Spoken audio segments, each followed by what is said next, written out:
ఆడబిడ్డలు బాగున్నారా లేదా? మీ అందరికంటే హుషారుగా ఉన్నారు మా పిల్లలు.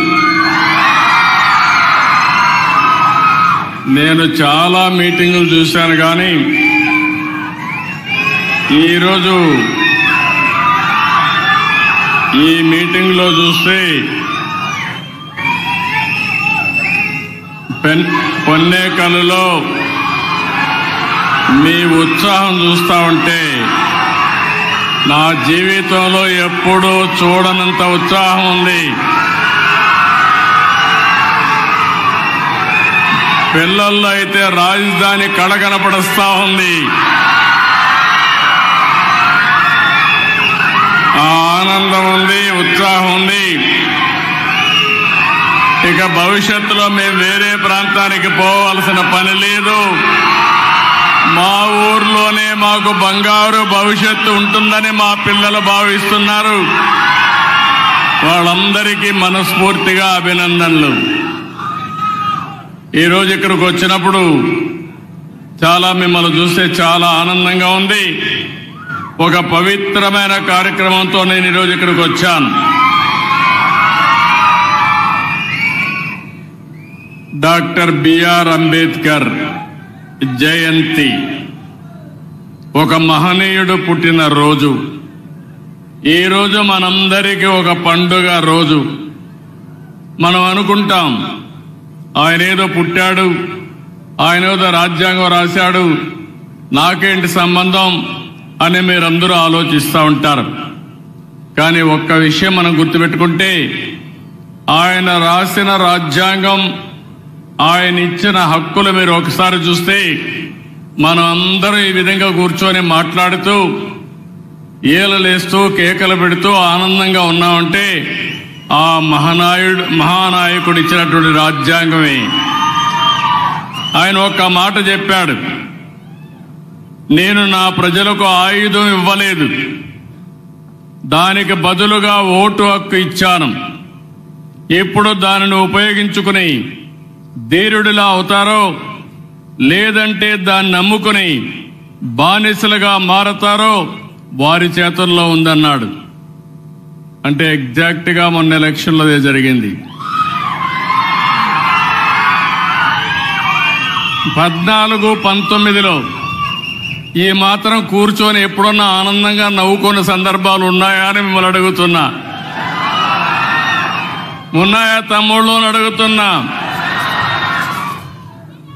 అమరావతిని ఎడారిగా అభివర్ణించారు, శ్మశానంగా అభివర్ణించారు, పైశాచిక ఆనందాన్ని పొందారు. కనీసం ఇక్కడ ఒక్క పని కానివ్వకుండా అన్ని పనులు అడ్డుపడ్డారు. అలాంటి సందర్భంలో ఇక్కడే కాదు, రాష్ట్రం అంతా ఇదే పని. ఇప్పుడు ఫ్రీగా వచ్చారు, అరిసేవాళ్ళు అరుస్తున్నారు, కేకలు పెట్టేవాళ్ళు పెడుతున్నారు. మా ఆడపిల్లలైతే ఫోటో కోసం ఎప్పుడు ఇస్తారు అడుగుతున్నారు, డిమాండ్ చేస్తున్నారు. ఇక్కడ మీటింగ్లు కూడా వర్చువల్ మీటింగ్ పెట్టుకున్నాం. ఒకరు ఆస్ట్రేలియా నుంచి వచ్చి చెప్పారు, ఒకరు కెనడా నుంచి వచ్చి మాట్లాడారు. అంటే మనం ఒక స్వేచ్ఛా వాతావరణంలో మనం మాట్లాడుకుంటున్నాం. ఇంత మునుపు ఈ మారిగా వచ్చేవాళ్ళు కాదు.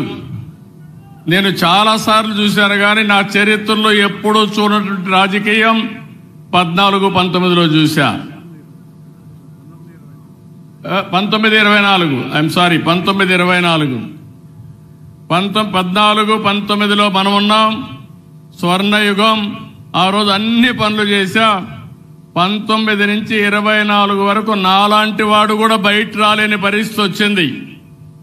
అంటే ఎంత భయంకరంగా అంటే అంత భయంకరంగా రోజులు జరిగాయి. ఈరోజు మీరు ఎవ్వరిని తీసుకురాలేదు, వద్దంటే మీరు వస్తున్నారు. అది మీ ఉత్సాహం, నా మీద ఉండే అభిమానం, పార్టీ పైన ఉండే ప్రేమ. ఆ రోజు బలవంతంగా తోలుకొచ్చేవాళ్ళు, మీటింగులు పెట్టేవాళ్ళు. కడాన మనుషులు పారిపోతామంటే కందకాలు కూడా దువ్వారు చుట్టూరు, ఎవరు పారిపోకుండా. మనుషులు వస్తే హెలికాప్టర్లో వస్తూ కిందన చెట్లని నరికేసేవాళ్ళు. అంటే ప్రజలతో మమేకం కాకుండా ఇష్టానుసారంగా చేశారు. అందుకే నేను చాలా సంవత్సరాలుగా రాజకీయాల్లో ఉన్నాను. నా జీవితంలో అలాంటి గెలుపు ఎప్పుడూ చూడలేదు.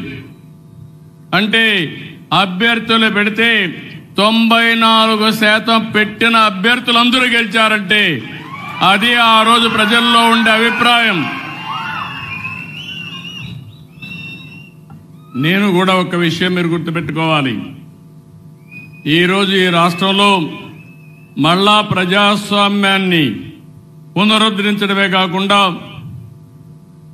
ఈరోజు రాష్ట్రంలో నష్టపోయినటువంటి రాష్ట్రాన్ని పునర్నిర్మాణం చేయాలనే ఉద్దేశంతో ఆ రోజు తెలుగుదేశం, అదే మరిగా మిత్రుడు పవన్ కళ్యాణ్ గారితో కలిసి జనసేన, అదే మరిగా బీజేపీ 3 పార్టీలు పొత్తు పెట్టుకున్నాం. ఈరోజు ఎన్డీఏ ప్రభుత్వం ఉంది.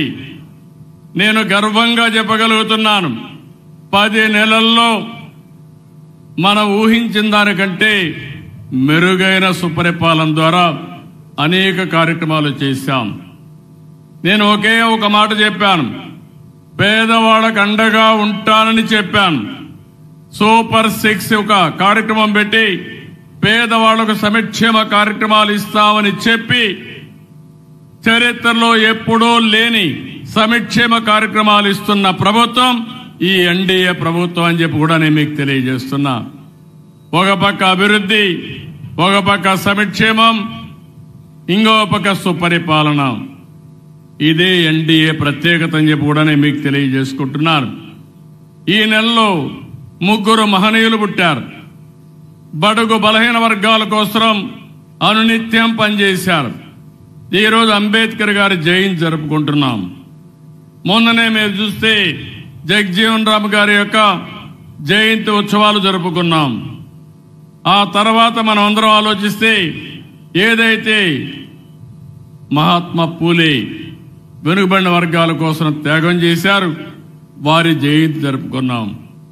ఈ 3 నాయకుల యొక్క జయంతి జరుపుకునే సందర్భంగా నేను ఒకటే మిమ్మల్ని కోరుతున్నాను, బడుగు బలహీన వర్గాల కోసం పనిచేసిన వ్యక్తులు మీరందరూ ఈరోజు ఎన్డీఏ ప్రభుత్వం, వ్యక్తిగతంగా నేను ఎప్పుడు పేద ప్రజలకు అండగా ఉంటానని మరొక్కసారి మీ అందరికీ హామీ ఇస్తున్నా, అది నిలబెట్టుకుంటా.